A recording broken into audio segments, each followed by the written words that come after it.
Takwa, orangnya disebut taqi kalau satu orang. Ya, taqi.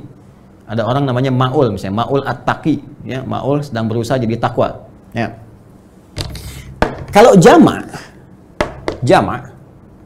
ini berubah jadi muttaqun, ittaqa yattaqi. Ittaqi ittaqa orang yang berusaha menjadi takwa. Yattaqi muttaqun orang-orang yang takwa. Kalau dijarkan muttaqin atau nasabkan muttaqin, ya.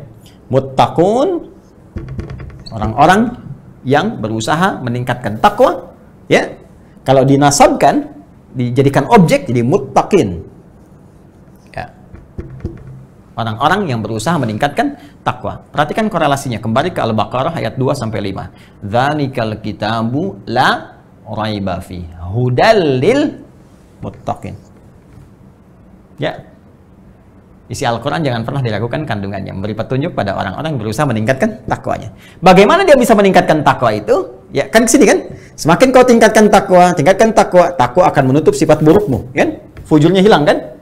Yang muncul nilai-nilai kebaikannya, maka cenderung bahagia, cenderung sukses. Bagaimana meningkatkan takwa itu? Kembali lagi ke Al-Baqarah ayat 3 dan 4. Alladzina yu'minuna bil ghaib wa yuqimunas shalah, shalah meningkatkan takwa. Wa mimma razaqnahum yunfiqun, infak meningkatkan takwa. Walladzina yu'minuna bima unzila ilaik, berinteraksi dengan Al-Qur'an meningkatkan takwa. Puasa meningkatkan takwa, haji meningkatkan takwa, zikir meningkatkan takwa.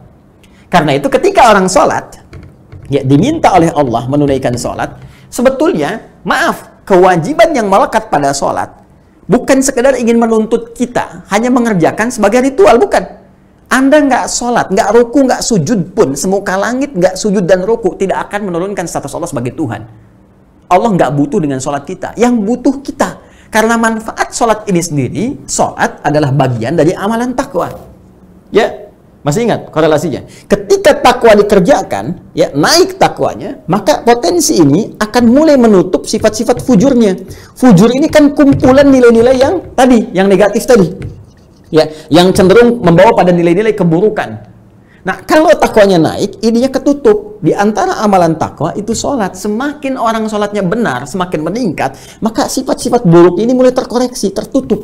Tutup. Ini sebabnya di Quran surah ke-29, ayat ke-45, ada redaksi, innas sholata tanha anil fahsya wal munkar.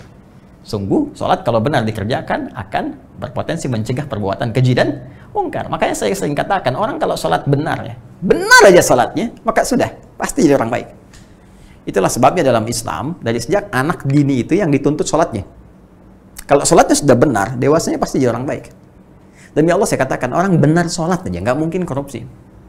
Saya lagi, jari tahiyat, nggak akan pernah dipakai maksiat. Ya, nggak ada pelaku kriminal, kalau sholatnya benar. Karena akan tercegah, di hatinya itu ada dorongan kuat untuk mencegah. Jangan lakukan, itu nggak benar. Ya, semakin berkurang, makanya pelaku maksiat tuh, demi Allah saya katakan, mustahil sholatnya benar.